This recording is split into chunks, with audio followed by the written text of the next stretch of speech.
اللہ کے نام سے شروع جو بڑا مہربان اور نہایت رحم کرنے والا ہے۔ حدیث نبوی صلی اللہ علیہ وآلہ وسلم۔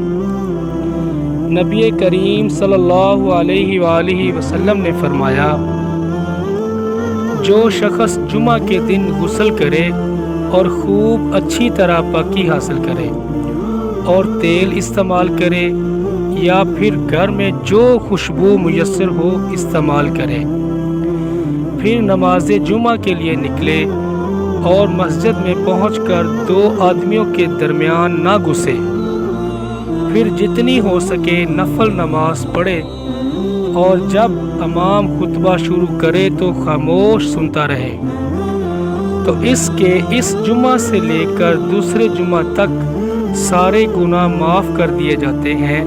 صحیح بخاری حدیث نمبر 883۔